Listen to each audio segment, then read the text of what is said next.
Je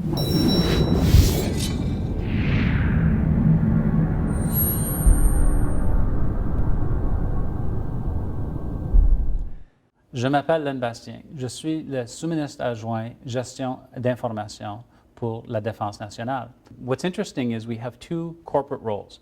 As a Chief Information Officer, or CIO, I'm the head of IT for the department, so I make sure that we're doing the right things at the right time in the IMIT space. We also provide to the command structure of the Chief of Defense Staff the Joint Six function, which means on the military side, we got to make sure that they have the right IMIT capabilities when they deploy and go out the door for mission or exercises. So it's not a traditional IT job by any means. Our allies look at us as a formidable part of the team when we deploy into coalition exercises and mission space. So I'm really quite proud of what the group can do. It's not simple. I mean, we do deliver basic IT services, and we represent the services now covered by Shared Services Canada, but we also play in the game of space and communications and satellite military communications, so we can support the mission and success in operations. The IMIT program at National Defense is a decentralized program. What that means is the CIO doesn't necessarily own all the services or assets being delivered nationally. What we do is we depend on and we work closely with our service provider colleagues in the Army, Navy, and Air Force to make sure that everyone gets what they need from the IMIT program. There's 100,000 people in national defense, and we deliver the enterprise services to all of them. They need these services to make sure they get their pay, their entitlements, and that the department can do its business. The challenge of being decentralized is really not that much of a challenge as long as we stay coordinated with our colleagues in these other divisions. And IMIT is a constantly evolving, and a lot of this stuff is happening in the background. We've recently moved a lot of assets and people to Shared Services Canada, as you know. We've also been working closely with our HR colleagues and some of the efforts by the government to consolidate pay in Miramichi, New Brunswick. What a lot of people don't know is 6,000 of our folks are getting paid out of Miramichi already, and by Christmas, plausibly the rest of us. And so we work closely to make sure that these things happen transparently and the users don't feel it and they don't get affected. But it's an awful lot of work in the background that goes on inside the group. The other big thing we're going to be getting involved in is the Carlin Campus move. There's about 8,500 folks in the National Capital Region that'll be moving out to Carlin Campus in the coming years. This will be the new defense headquarters in Ottawa, and it brings a terrific opportunity for us to look at how we are delivering the business, especially in the information management and technology world. It's a wide open space, lots of light, lots of green space outside to appreciate. It really is going to be a good experience. To tie into that, we'd like to make sure the IMIT experience is equally as positive. So we're working closely with our colleagues in shared services to make sure we have the right capabilities for the modern day. And I'm really anxious to see the look on people's faces as we start to turn things on in campus. Another very important file that we're involved in is the evolution of the cyber environment.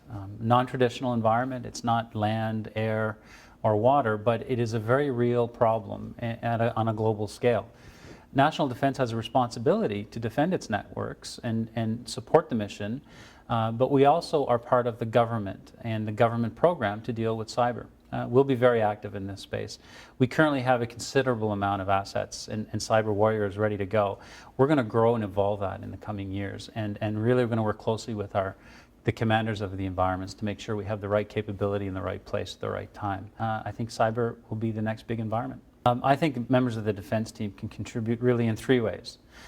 Be innovative, okay? Be proactive and be aware. And here's what I mean. Being innovative is an opportunity, given the Blueprint 2020 efforts by the government, to bring forward good ideas. Crowdsourcing has become a way of developing and evolving capabilities, not only in the internet, but very much in our world, in the government. So anything we can do to reduce red tape and cut administrative overhead, we really should be looking at innovative ways to change the way we do our business.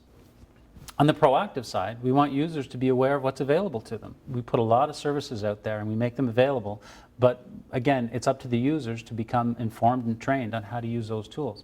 So I would encourage folks to visit our intranet site, look at what capabilities and services are available to them, and take advantage of us. On the awareness front, I think our users are our greatest asset when it comes to protecting our networks. As much as we do in the background, I think the users have the ability to help us make sure we don't go and click on the wrong things. So we try to inform them and make them very aware of what the risks are in cyberspace. But it doesn't stop at work. As a CIO and the IT guru for the department, we'd like to make sure people also take that information with them home so they can protect themselves in their personal life.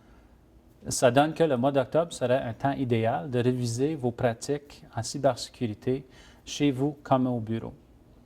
Our concerns in cyberspace, especially related to social media, the real life examples can be pretty raw, and I'll avoid maybe getting into the details, but if you can imagine the amount of information that's available on the internet today, that mosaic of data can be pulled together to create otherwise benign, very critical information that can become a threat or a risk to people. So we're very concerned about how people use the internet and even how they engage in social media. Go find a buddy in the department who you're not currently friends with on any of your social media accounts and ask them to Google you.